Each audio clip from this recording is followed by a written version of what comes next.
31 मार्च 1909 को जब बेलफास्ट में व्हाइट स्टार लाइन ने एक लग्जरी विशाल जहाज बनाना शुरू किया, 3000 लोगों ने इस जहाज को अपनी कड़ी मेहनत से मात्र 26 महीनों में पूरी तरह से तैयार कर लिया था। जब यह विशाल जहाज बनकर तैयार हुआ था तब 1 लाख से भी अधिक लोग इसे देखकर हैरान हो चुके थे। कभी किसी ने सोचा नहीं था कि इतना बड़ा जहाज भी बन सकता है। इस जहाज की लंबाई 882 फुट 9 इंच और ऊंचाई करीब 175 फुट तक थी। उस समय टाइटैनिक जहाज को बनाने में $7.5 मिलियन खर्च हो चुके थे।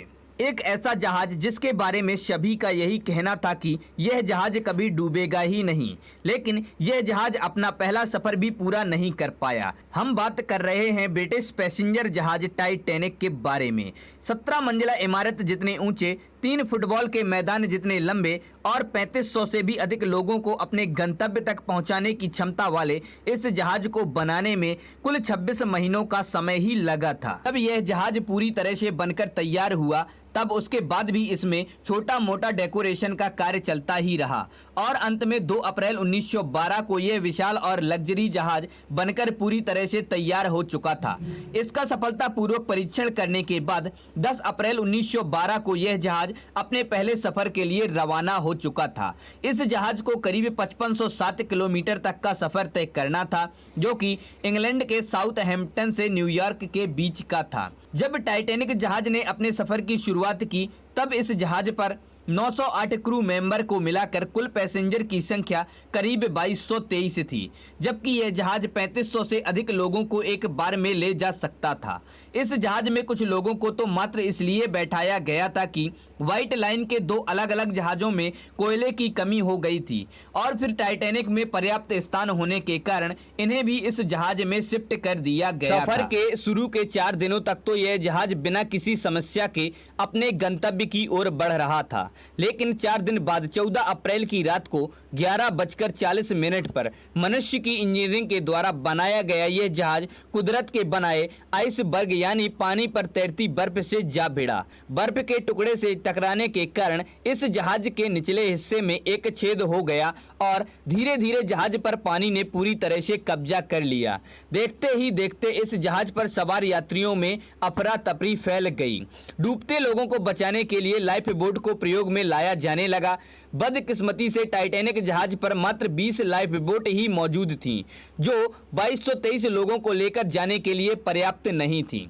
इस कारण 700 लोगों को ही बचाया जा सका और 1500 से भी अधिक लोगों ने इस हादसे में अपनी जान गंवा दी। जबकि टाइटैनिक 64 लाइफ बोट तक का डिजाइन किया हुआ था, लेकिन केवल उस पर 20 लाइफ बोट ही मौजूद थी। इस हादसे में अपनी जान गंवाने वालों में अधिकतम पुरुष ही थे, जिसमें से 337 के ही शव प्राप्त हो सके थे। जब जहाज में पानी भर रहा था और जहाज डूब रहा था तो लोगों की जान लाइफ बोट के द्वारा बचाई जा रही थी, जिसमें प्रोटोकॉल के अनुसार बच्चों और महिलाओं को सबसे पहले बचाया गया। जिनके पास फर्स्ट क्लास का टिकट था उनमें से 60% लोगों को बचा लिया गया था, क्योंकि लाइफ बोट उनके ज़्यादा करीब थी। इसके बाद 42% सेकंड क्लास के लोगों को और 25% थर्ड क्लास के लोगों को बचाया जा सका था। कुछ अफवाहें ये भी हैं कि जहाज में मौजूद थर्ड क्लास टिकट के लोगों को लाइफ बोट तक पहुंचने ही नहीं दिया गया। इस जहाज पर इंसानों के अलावा 9 कुत्ते भी मौजूद थे, जिनमें से 2 को सही सलामत निकाल दिया गया था। जहाज में पानी के भर जाने पर काफ़ी लोगों ने तैरकर अपनी जान बचाने की कोशिश की, परंतु पानी का तापमान -2 डिग्री होने के कारण उनकी जान अधिक समय तक नहीं बच सकी, क्योंकि इतने तापमान में कोई भी साधारण व्यक्ति केवल 20 मिनट तक ही जीवित रह सकता है। इतना सब घटित हो जाने के बाद भी टाइटैनिक जहाज के म्यूजिकल ग्रुप ने हार नहीं मानी। वह अपना साहस दिखाते हुए सभी का मनोबल बढ़ाने के लिए गाते रहे और उन्हें खुश करते रहे। बर्फ के टुकड़े से टकराने के करीब 2 घंटे 40 मिनट बाद यानी 2:20 के करीब यह पानी में डूब गया और इसे 15 मिनट का समय समुद्र तल तक पहुंचने में लगा था। टाइटैनिक जहाज जब डूबा था तब उसमें 2 महीने की मिल्विना डी नाम की एक बच्ची को बचा लिया गया था, जिसकी मृत्यु हाल ही में 31 मई 2009 को 97 वर्ष की उम्र में हुई है। मात्र कुछ समय में ही इंसान द्वारा बनाई गई सबसे बड़ी चीज पूरी तरह से चकनाचूर हो चुकी थी और इस जहाज के साथ उन लोगों की उम्मीदें भी डूब गईं जो अपनों के घर आने का इंतजार कर रहे थे।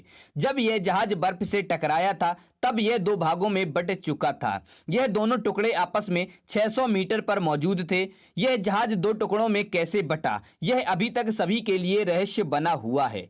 यह जहाज 1912 में डूबा था, लेकिन 1985 में जाकर इसे ढूंढा जा सका। मतलब इसे ढूंढने में करीब 73 वर्ष का समय लगा था।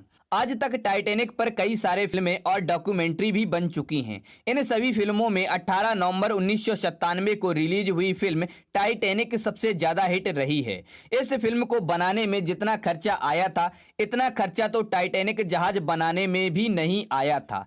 मतलब इस जहाज को बनाने में जितना खर्चा आया था, उसके 40% ज्यादा खर्चा फिल्म बनाने में आया था। इस टाइटैनिक जहाज की घटना के बारे में कई इतिहासकार यह मानते हैं कि अगर जहाज का ड्राइवर चट्टान को केवल 30 सेकंड पहले देख लेता तो शायद यह हादसा होने से बच जाता।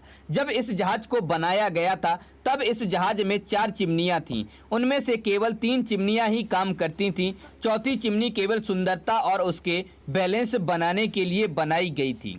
टाइटैनिक का जहाज अलग अलग मंजिला पर बना हुआ था, जिसमें यात्री अलग अलग श्रेणी के अनुसार अलग अलग मंजिल पर बैठते थे। इतिहास में ऐसी घटना पहली बार हुई थी जब पूरा जहाज पानी में डूब गया था, वो भी केवल एक छोटी सी चट्टान की वजह से। समुद्र में यह जहाज ऐसे पहाड़ से टकरा गया था जो 100 सालों से समुद्र में तैर रहा था। ऐसा माना जाता है कि इस जहाज में जितने लोग सवार थे उनमें से केवल 700 लोग ही बच पाए थे। वर्तमान में टाइटैनिक जहाज का मलबा समुद्र में लगभग 12,000 फीट से भी अधिक गहराई में दबा हुआ है। डूबते समय यह जहाज 2 भागों में टूट चुका था। तो दोस्तों, आप लोगों को ये वीडियो कैसा लगा? पसंद आया तो इसे लाइक करें और अपने दोस्तों के साथ शेयर करें। हमारे चैनल पर पहली बार आए हैं तो हमारे चैनल फैक्ट्स क्रिएटर जी को सब्सक्राइब करें और बेल आइकन भी दबा दें।